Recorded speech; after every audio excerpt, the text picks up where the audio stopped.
আসসালামু আলাইকুম বন্ধুরা, আশা করি সবাই সুস্থ আছেন। বন্ধুরা, স্ক্রিনে বর্তমানে আপনারা যে দৃশ্য দেখছেন এটি সৌদি আরবের জানজান প্রদেশ থেকে দৃশ্যায়িত একটি দৃশ্য। পরিস্থিতি কতটুকু অবনতি হয়েছে এই দৃশ্য থেকেই একেবারে পরিষ্কার। ইয়েমেনের পক্ষ থেকে সৌদি আরবের আরামকোর যে বড় তেল ক্ষেত্র এবং শোধনাগার রয়েছে তাকে লক্ষ্য করে হামলা করা হচ্ছে, যেটি সৌদি আরবের অর্থনীতি দীর্ঘকালীন স্ট্যাবিলিটি সকল কিছুর ভেতর একটি বড় ধরনের জটিলতা, যার জন্যই কিন্তু জরুরি ভিত্তিতে সৌদি আরবের পক্ষ থেকে ইয়েমেনকে কেন্দ্র করে বড় ধরনের পদক্ষেপ নেওয়ার যে বিষয়গুলো সেটা অনেকটা যেন এখন বাধ্যবাধকতার মতোই হয়ে গেছে। আর সেটি বাস্তবায়ন করতে যাচ্ছে এবার সৌদি আরব, তাদের পক্ষ থেকে অনেকটাই নিশ্চিত করা হচ্ছে। দেখুন, জাতিসংঘের মধ্যস্থতার পর একটা লম্বা সময় ইয়েমেনের ভেতর সৌদি আরবের আনুষ্ঠানিক বড় কোনো অভিযান পরিচালিত হয়নি। তবে বর্তমানে নিশ্চয়ই দেখতে পাচ্ছেন ইয়েমেনের সীমান্তের কাছে বিপুল পরিমাণে সামরিক ট্যাঙ্ক, আর্টিলারি এবং অন্যান্য যে সামরিক রসদ রয়েছে তা পৌঁছে দিয়েছে সৌদি আরব। তাদের বাহিনী সীমান্ত এলাকায় ইয়েমেনের ভেতর পদাতিক বড় সামরিক পদক্ষেপের জন্য বড় প্রস্তুতি নিচ্ছে। এর জন্য তাদের ট্যাঙ্ক, আর্টিলারি এবং অন্যান্য যত ধরনের গুরুত্বপূর্ণ সামরিক উপকরণ রয়েছে তারা সীমান্ত এলাকার একেবারে কাছাকাছি নিয়ে এসেছে। দেখুন, আন্তর্জাতিক রিপোর্ট বলছে ৩টি প্রদেশ বা ৩টি স্থানে শক্তি বৃদ্ধি করেছে সৌদি আরব। প্রথমটি হলো জানজান প্রদেশ। এটি লোহিত সাগরের উপকূলীয় অন্তর্বর্তী ঝুঁকিপূর্ণ এলাকা, যা ইয়েমেনের হাজ্জা এবং সায়দা প্রদেশের সঙ্গে যুক্ত। দেখুন, আল খুব্বা এবং জানজান উপকূলীয় প্রতিরক্ষা বলয় এটি। এই এলাকাগুলোতে পাহাড়ি অনুপ্রবেশ ঠেকাতে সৈন্য এবং ভারী অস্ত্র প্রস্তুত রাখা হয়েছে। দেখুন, সৌদি আরবের পক্ষ থেকে ইয়েমেনের একেবারে কাছাকাছি যে নাজরান প্রদেশ রয়েছে, এটি উত্তর পূর্ব সীমান্তের একেবারে সমতল এবং মরু পাহাড়ি এলাকা। সেখানে ব্যাপক ট্যাঙ্ক এবং আর্টিলারি মোতায়েন করা হয়েছে। ইয়েমেনের যে প্রক্সি অধ্যুষিত সামরিক ঘাঁটি সায়দা ঠিক উল্টো দিকে অবস্থান হলো এটি।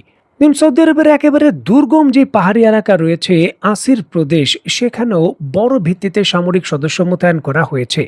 দুর্গম পাহাড়ি এলাকার পথ দিয়ে রকেট এবং ড্রোন হামলা করার জন্য বা প্রতিরোধের জন্য ভারী কামানও বসানো হয়েছে। দেখুন, সৌদি আরব আমেরিকা থেকে ক্রয়কৃত যে M109 155 মিলিমিটার বিশিষ্ট দূরপাল্লার স্বয়ংক্রিয় হাইড্রোজার রয়েছে তা মোতায়েন করেছে।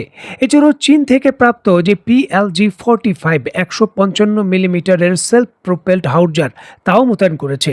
ফ্রান্সের তৈরিকৃত যে ক্যাস্টার স্টুড মাউন্টেন 155 মিলিমিটারের যে মোবাইল আর্টিলারি রয়েছে সেটাও তারা সেখানে মোতায়েন করেছে এবং গোলা বর্ষণও করছে। দেখুন, ব্রাজিল থেকে ক্রয়কৃত যে মাল্টিপল রকেট লঞ্চার সিস্টেম রয়েছে অ্যাট্রোস, সেটিও ইয়েমেনের সীমান্তে মোতায়েন করেছে সৌদি আরব। এই ধরনের সিস্টেম থেকে এক সময় একাধিক রকেট নিক্ষেপ করা যায়, যেটির টার্গেট এখন ইয়েমেনের অত্যন্ত গুরুত্বপূর্ণ বিভিন্ন ধরনের স্থাপনা।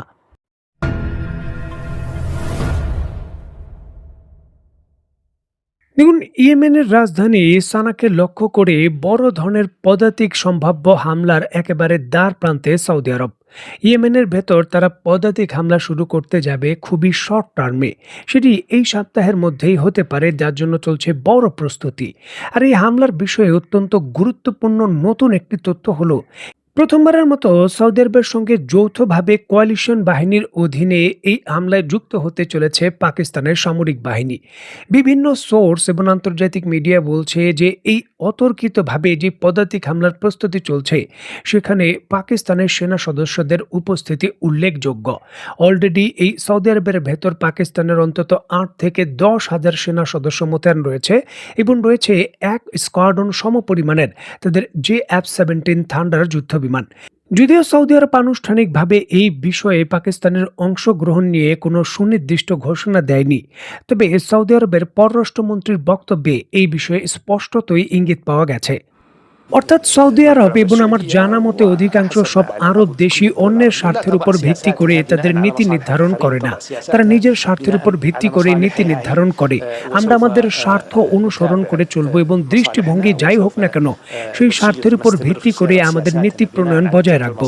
একই সাথে আমরা আমাদের সকল অংশীদারের সঙ্গে পূর্বে হোক কিংবা পশ্চিমে সংলাপের জন্য উন্মুক্ত থাকবো, যাতে আমরা যা করেছি যেন সবাই পুরোপুরি বুঝতে পারে এবং যৌথ সুবিধা অর্জনের প্রচেষ্টা প্রচেষ্টা বজায় থাকে। যৌথ সুবিধা কেবল চীনের সাথে আমাদের বিষয় নয়, বরং আমেরিকার সাথে এবং অন্যান্য দেশের সাথেও রয়েছে। আমরা আমাদের স্বার্থের পেছনে ছুটছি, আর আমাদের সেই স্বার্থ পশ্চিমেও রয়েছে, পূর্বেও রয়েছে। যেখানে আমরা খুঁজে পাবো সেখানেই তা অর্জনের জন্য আমরা কাজ করব।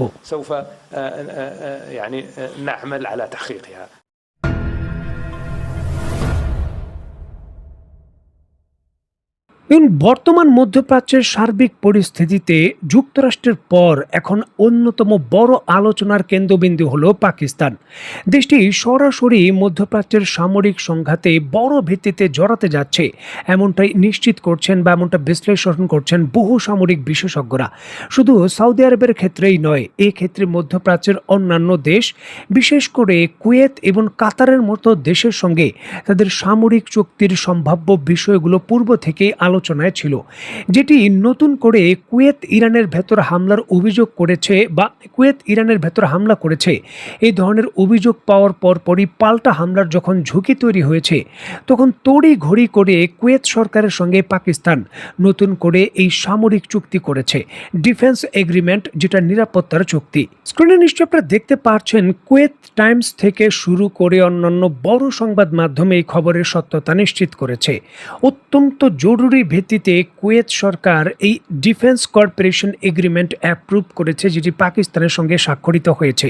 এটি সৌদি আরবের যে প্যাক্ট ডিফেন্স সিস্টেম রয়েছে তার অনেকটা অনুকরণ।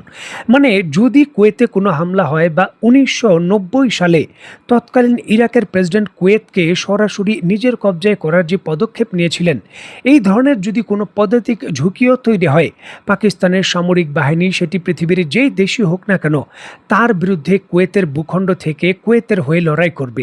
সেটি সরাসরি ইরানের বিরুদ্ধেও তারা লড়াই করবে, এই ডিলের অধীনে পরিষ্কারভাবে স্পষ্ট শর্ত। মানে এই ক্ষেত্রে পাকিস্তানের সামরিক বাহিনী, সৌদি আরব এবং কুয়েত, মধ্যপ্রাচ্যের এই দুইটি দেশের সঙ্গে সরাসরি সামরিক যে কোনো ধরনের সংঘর্ষে এখন নিজের নাম পরিষ্কারভাবে লিখিয়ে দিল। এবং এখন পাকিস্তানের অভ্যন্তর থেকে আরও বড় পরিমাণে সামরিক সদস্য, লজিস্টিক সাপোর্ট এবং বিভিন্ন ধরনের সামরিক উপকরণ কুয়েতের ভেতর পৌঁছে যাবে। প্রশ্ন হলো যে এখন যদি পাকিস্তানের মতো দেশ মধ্যপ্রাচ্যের ইস্যুকে কেন্দ্র করে ইরানের মতো বৃহত্তম অন্যতম আঞ্চলিক শক্তির বিরুদ্ধে এইভাবে বড় ধরনের যুদ্ধে তারা জড়িয়ে যেতে চায় বা জড়িয়ে যাওয়ার যে চূড়ান্ত প্রস্তুতির একেবারে দ্বার প্রান্তে রয়েছে, এটি বাস্তবায়ন করে, তাহলে তাদের আঞ্চলিক পরিস্থিতিতে কী ধরনের প্রভাব ফেলতে পারে। দেখুন, অলরেডি পাকিস্তানের নিয়ন্ত্রণে থাকা যে আজাদ কাশ্মীর রয়েছে, সেখানেই কিন্তু পরিস্থিতি ভালো নয়। সেখানেই স্বাধীনতার প্রশ্নে বা স্বাধীনতার ডাকে তারা অত্যন্ত অস্থির পরিস্থিতি মোকাবেলা করছেন। বেলুচিস্তানের পরিস্থিতিও কিন্তু মোটেও স্বাভাবিক নয়। এমতো অবস্থায় নিজের দেশের রক্ষা করার বিষয়গুলোই যখন অত্যন্ত জটিল এবং তারা নাজুক পরিস্থিতি মোকাবেলা করছে, ঠিক এমতো অবস্থায় মধ্যপ্রাচ্যের মতো একটি জটিল সমস্যায় পাকিস্তান এইভাবে নিজেকে জড়িয়ে ফেলছে, সেই বিষয়গুলো ভূ রাজনৈতিকভাবে অন্যভাবে দেখছেন সামরিক বিশেষজ্ঞরা। প্রশ্ন হলো, পাকিস্তানের এই বিষয়গুলোকে কেন্দ্র করে আপনি ব্যক্তিগতভাবে কি মনে করছেন? পাকিস্তানের এই সিদ্ধান্ত আসলে কতটুকু সঠিক বা কতটুকু ভুল হতে পারে, এই বিষয়ে আপনি কি বিশ্লেষণ করছেন, তা অবশ্যই কমেন্ট বক্সে লিখবেন। তো বন্ধুরা, আজকের মতো বিদায়। নতুন কোনো ভিডিও নিয়ে আবার দেখা হবে। সে পর্যন্ত সবাই ভালো থাকবেন, সুস্থ থাকবেন এবং বাংলাদেশকে ভালোবাসবেন। আল্লাহ হাফেজ।